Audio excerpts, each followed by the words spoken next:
अस्सलामुअलैकुम नाजरीन। सुबह का वक्त था। आयतुल्लाह अली खामेनेई अपने कंपाउंड में थे, बंकर में नहीं थे, अपने घर में थे अपनी फैमिली के साथ। और तभी आसमान से कुछ आता है। कोई आम मिसाइल नहीं था, कोई क्रूज मिसाइल भी नहीं था।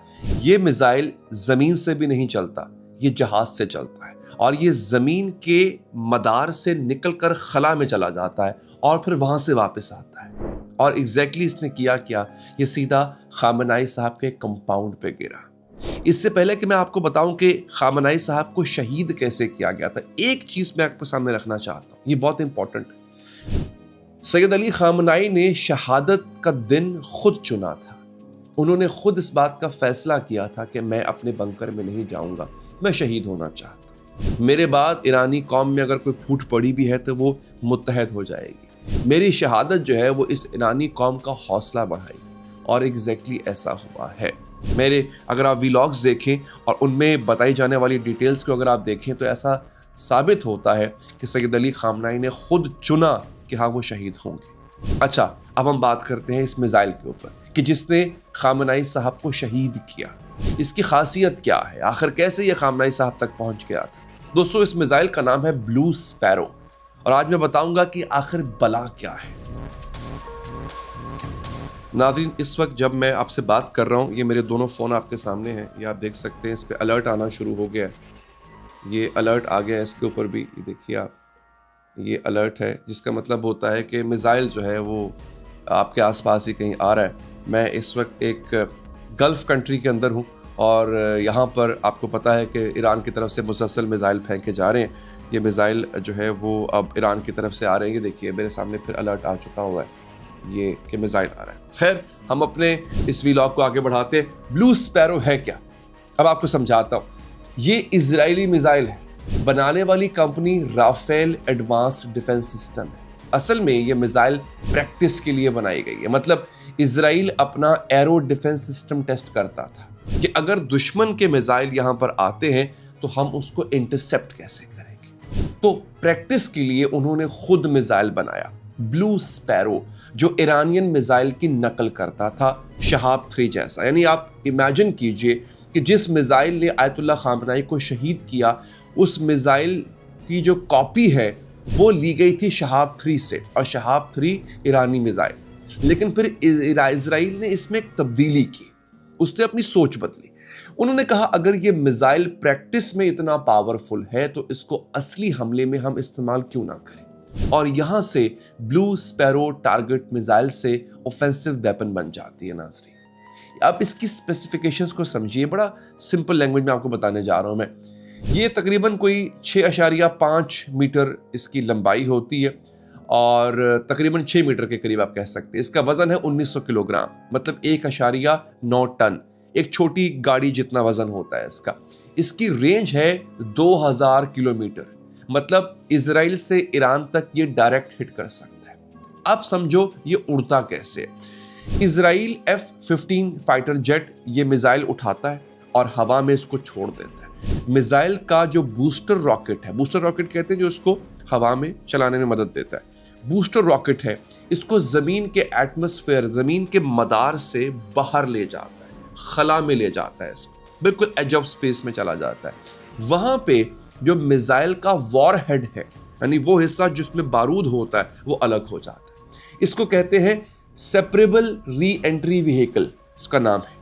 मतलब दोबारा जमीन में एंटर होने वाला हिस्सा। ये वॉर हेड अपने आप से टारगेट को लॉक करता है, फिर सीधा नीचे की तरफ आता है और इसकी जो स्पीड है बहुत ज़्यादा होती है। जो लोग ये टेक्निकल चीज़ें समझते हैं उनको बता दूं, मैक 5 से मैक 9 के दरमियान, मतलब आवाज़ की रफ्तार से 9 गुना ज़्यादा। और इसको इंटरसेप्ट करना ऑलमोस्ट इम्पॉसिबल है, इसको रास्ते में रोकना ऑलमोस्ट इम्पॉसिबल होता है, क्योंकि आसमान से ये खला से नीचे आता है और इतनी तेज़ी से आता है कि वार्निंग का टाइम ही नहीं मिलता। अब नाज़रीन, आपको बताता हूं कि खामेनेई साहब पर पहला हमला कैसा होता है। इजरायली यूनिट है, उसका नाम है 8200 8200। ये बेसिकली उनका साइबर और इंटेलिजेंस यूनिट है। 20 साल से ज़्यादा इन्होंने खामेनेई साहब को ट्रैक किया था, 20 साल। फाइनेंशियल टाइम्स के मुताबिक Israeli operators had hacked Tehran's traffic cameras many years ago, encrypting the footage and transmitting it to the servers in Tel Aviv. Israeli एजेंटों ने तेहरान के जो ट्रैफिक कैमरास हैं उनको बरसों पहले हैक कर लिया था, many years ago। और वो क्या करते थे, फुटेज को इनक्रिप्ट करके तेल अवीव भेज रहे होते थे।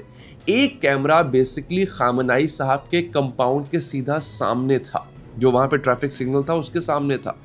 इंटेलिजेंस ये थी 28 फरवरी को खामनाई बंकर में नहीं होंगे, अपने कंपाउंड में होंगे, वहां पर मीटिंग होगी। अब दोस्तों ये वो मरहला था जहां पर खामनाई साहब को शहीद किया जाना था, उनको टारगेट किया जाना था दोस्तों। अब होता क्या है नाज़रीन, यहां पर F-15 जेट्स सुबह 7:30 बजे निकलता है, पोजीशन पर पहुंचते पहुंचते उसको 2 घंटे लग जाते हैं। 9:40 AM 9:40 सुबह हमला शुरू होता है। 30 से ज्यादा प्रिसीजन स्ट्राइक्स सीधा कंपाउंड पे की जाती है। ब्लू स्पैरो मिसाइल्स पहले खला में जाता है, खला से नीचे आता है। इराक के वेस्टर्न हिस्से में, जो इराक का मगरबी हिस्सा है, वहां पर इस मिसाइल के बूस्टर के टुकड़े भी मिले थे बाय द वे। शाम 6 बजे तक कंपाउंड के 6 बिल्डिंग्स तबाह हो चुके होते हैं। अगली सुबह 5 बजे ईरानी स्टेट मीडिया ने कंफर्म किया कि आयतुल्लाह सैयद अली खामनाई शहीद हो चुके हैं।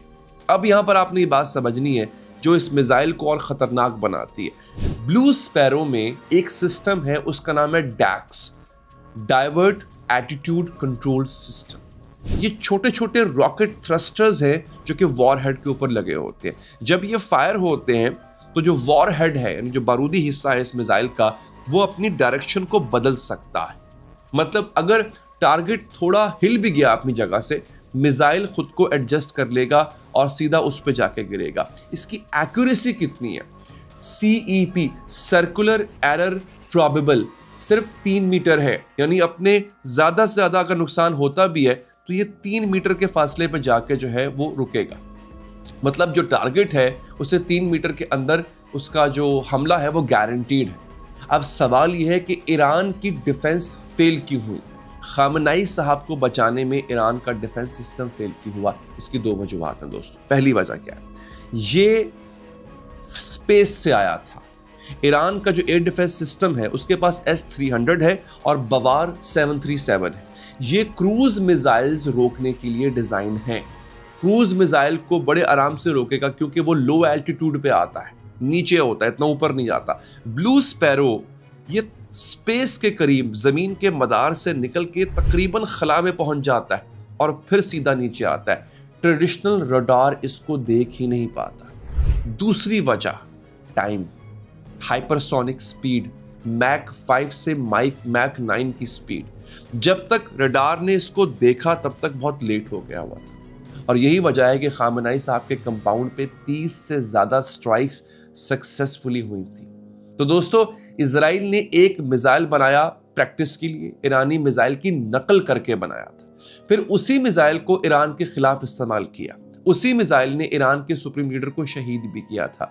ये आयरनी है और ये आप कह सकते हैं कि एक बदकिस्मती है कि ब्लू स्पैरो बेसिकली ईरान की ही इजाद है। यानी ईरान का जो मैं पहले बता चुका, जो ईरान का मिसाइल है शहाब, ये उसी की कॉपी है।